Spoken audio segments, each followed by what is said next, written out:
Deloitte. Thank you. So trust. One word. But without trust in the cloud, the adoption of the public and private sector will be strained. It will be slower than we like. What connotates in your mind when we say trust? It's the confidence that the services that you're trying to acquire are being provided. It's that your data and information is being taken care of at least as well as, if not better than it's being taken care of today. And that it's going to be available when you need it. That the services will be continuous as you try to access them. Without the trust that those elements exist, we're going to have a slow adoption. So as we looked at the area, and by the way, you can't have a discussion of cloud, goes past trust really quickly and gets to security at the root of it. That earning the trust of the potential users is going to result from a combination of factors.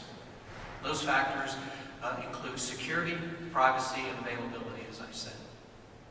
So we've come up with really 3 key recommendations to foster trust in the cloud. The first is that government and industry needs to support and participate in the development of standardized frameworks for securing, assessing, and certifying the cloud services. There are a number of frameworks out there to include what's being proffered by the GSA under FedRAMP, as well as NIST Security Content Automation Protocol. But the frameworks are a way to assess the cloud services that you may purchase and ensure that they operate at the level and provide what you want them to do. And I say that and drill down on that because we fall into the misconception that the security protocols are one size fits all. We have to realize that the data, the information, or the services that we provide have varying degrees of privacy and security needed, from less secure, if you will, to more. Recognizing that some of the services that we might want to move to the cloud just won't because of some of the high security requirements, or they're placed in the cloud where they can be protected at those levels. But it's important to walk away to understand that it's not a one-size-fits-all. So the frameworks and standards will allow us to shred that out, and then as consumers of the cloud, be able to assess what we need, what service level we need to service, whether that be response time, accessibility, or privacy and security requirements in a way that matches our demand. One, so that we don't buy too low, and the others, we don't overpay and overuse something well beyond what is necessary for us.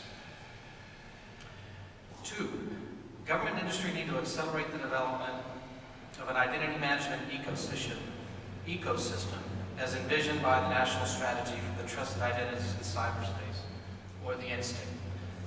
The group took a look at it and believes without the ability to verify who's accessing your system and to be able to control not only who's accessing the system, but where they can go throughout the system is key.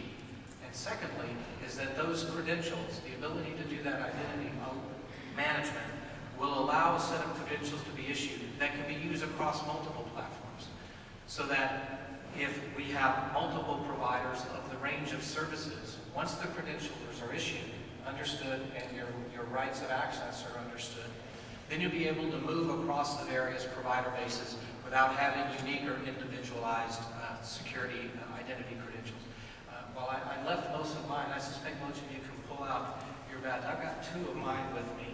Anybody got more? And that's kind of a real-world example of without a federated ecosystem, we'll be walking around with multiple credentials and be dealing with entry and access at all times. And then finally, which Senator Kuhn spoke to or alluded to, they're getting ready to take action on, should enact a national data breach law to clarify breach notifications, responsibilities, and the commitments of companies to their customers, as well as strengthening criminal laws against those who attack the systems and the networks.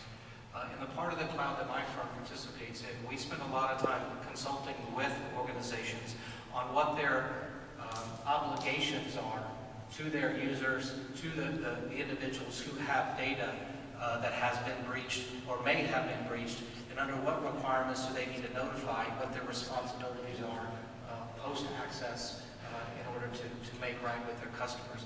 Until we provide a certain framework and some structure around that, not only will we not be able to have trust that when something does happen, that will be dealt with responsibly, but we won't have